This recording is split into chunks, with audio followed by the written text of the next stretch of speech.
Hey, Buford Middle School 7th grade math students. This is Mrs. Wilborn again, and welcome to Lesson 4 in our Probability Unit, Unit 6. And this is our last lesson, and this will be one of the final videos. This is about the counting principle. And so some of you have been introduced to this in an activity that we did in class. So you may have a general idea, but this is really going to make your life a whole lot easier. So again, make sure you have your guided notes.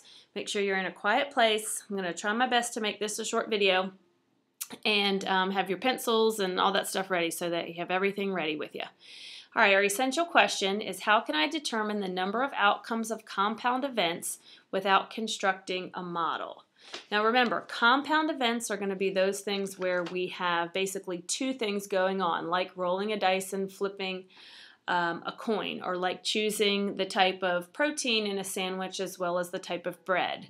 All right, so we all do this each and every day, but now we're going to show you hopefully an easier way to go about doing it. All right, so here is the counting principle in general, and basically what it's saying is if one event can occur in m ways, and this is just kind of the algebra way to say it, if one event can occur in m ways, and for each of these a second event can occur in n ways, then the number of ways that the two events can occur together is m times n. So basically what it's saying, give you a breakdown, is this would be the number of outcomes of one event, like rolling a dice. All right, let's say when we roll a dice, there are 6 possible outcomes. This would be the number of outcomes of your second event, let's say flipping a coin. And when we flip a coin, there are 2 possible outcomes, heads or tails. And instead of creating a tree diagram or a two-way table, you can simply multiply these two things together to figure out the total number of outcomes. So in this case, the total number of outcomes would be 12. All right, and that's just a quick example, but that is the principle behind this. All right, you can also extend the counting principle to 3 or more events, and that's really when it becomes helpful, because when you have to do tree diagrams or tables, when you have more than 2 events, it gets very difficult and challenging. All right, let's move on. Do a couple examples.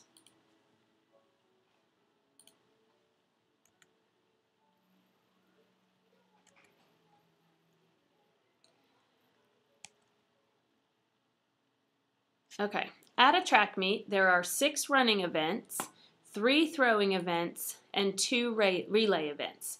If you want to compete in 1 running event, 1 throwing event, and 1 relay event, how many different choices do you have? So how many different ways can you compete in all those events? Well, certainly you can do a tree diagram for this, but I think that using the counting principle would be better. So we have 6 different running events. So as far as my running events, there are 6 outcomes. We have 3 different throwing events. So for throwing events, I have 3 outcomes and 2 relays. All right, and all I need to do is just multiply the outcomes together. So 6 times 2 gives me 18, and then 18 times 2 gives me 36. So I basically have 36 outcomes of the different ways that I can rearrange or compete in the different events. All right, so much easier, much less time consuming than doing a tree diagram. Let's look at another example. All right, here's one about license plates. So the standard New York license plate has 3 letters followed by 4 digits.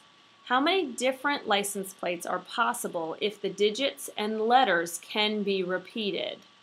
All right, that's important. We did a couple examples previously where you were doing two-way tables or you were doing tree diagrams and you couldn't repeat things. So here we can repeat things. All right, and if you look down below, you will see the answer right here. But basically, what we have is we have 3 letters, 3 possible letters, All right, and since there are 26 letters in the English alphabet, that means for each of the 3 positions, I could have 26 options or 26 outcomes. All right, and so that's why this is listed right here. So there are 26 choices of each letter. So I'm going to write that 3 times because the license plate has 3 letters. All right, followed by 4 digits. Well, when I go through and I look at my digits, all of our numbers in the American numeric system fall between 0 and 9. Now, certainly we have, combinations of these, but that actually equals 10 digits. All right, so there are 10 choice digits total. And so since I have 4 digits, or since the New York license plates have 4 digits, I would multiply 10, because there are 10 possible choices for digits, 4 times. All right, and so my long number expression here would be 26 times 26 times 26 times 10 times 10 times 10 times 10. And if I do that, this is the number that I end up with. And so in New York, when the license plates are divided like this, you have 175,760,000 possible outcomes. All right, these are all the possible outcomes of mixing license plates numbers and letters.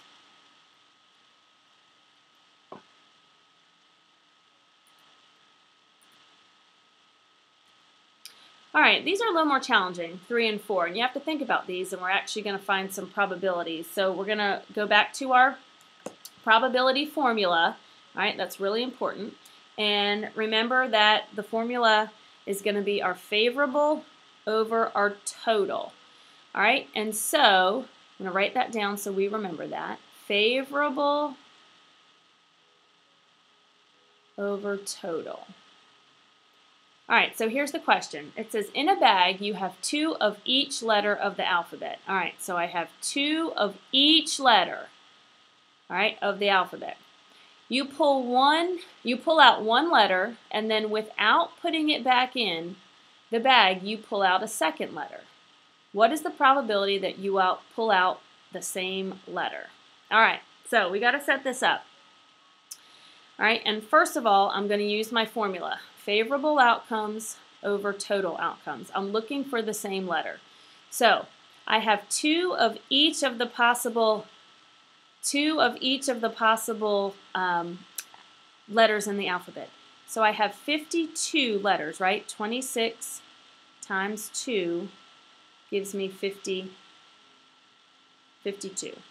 So I have a total of 52 letters that I can deal with. All right, so those are going to be my total. Now what I'm looking for is I'm trying to pull out the same letter. So the first pull, my very first pull, I have 2 of each letter. So favorable outcomes, I will be 2. Let's just say that we're trying to work with the letter E. All right, let's say we're looking for letter E. All right, I have 2 favorable outcomes because letter E is in that bag twice. And there's a total of 52 letters. Now the second time I go through, I pull out a letter. The second time, I only have 1 favorable outcome because if I've already pulled out a letter, and I'm trying to pull out the same one, then there's only 1 letter E left. And the number of possible total outcomes at that point, the number of total is going to be 51. All right, so let me just say that one more time. So when I have a bag. It has 52 letters in it of our alphabet, 2 of each letter. All right, I'm trying to see what the probability is pulling out the same letter. So when I first pull, I have 2 favorable outcomes over 52 because I have 2 of each letter over a total of 52. The second time, I only have 1 favorable outcome and I have 1 less letter. I have 51. So if I go ahead and multiply, use my counting principle to multiply, I will end up with 2 over 2,652. All right, so I have a 2 in 2,652 chance, and I could reduce this, all right, and I could say 1 in, let's see, that's going to be 1, 3, 2, 6. All right, so I have a 1 in 1,326 chance of pulling out the same letter. All right, like I said, this one's a little more challenging. We got one more.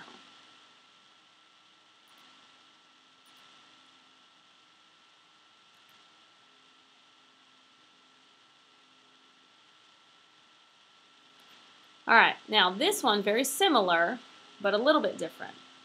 So this one, it says, in a bag, you have 2 of each letter of the alphabet. You pull out one letter, and then without putting it back in, you pull out a second letter.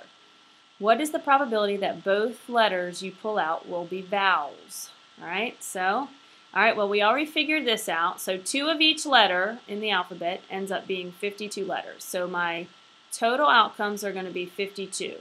And I have to figure out how many vowels I have. Well, in my vowels, I have the A, E, I, O, and U, which equals 5. And if I have 2 of them, that actually equals 10.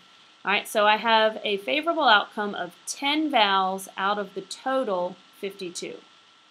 All right, if I pull out one, I'm hoping it's a vowel. That means my favorable outcomes are only 9, because if I already pulled out a vowel, then there's not 10 left, there's only 9. And since I don't replace it, there's not 52 letters in the bag. At that second pull, there's only 51.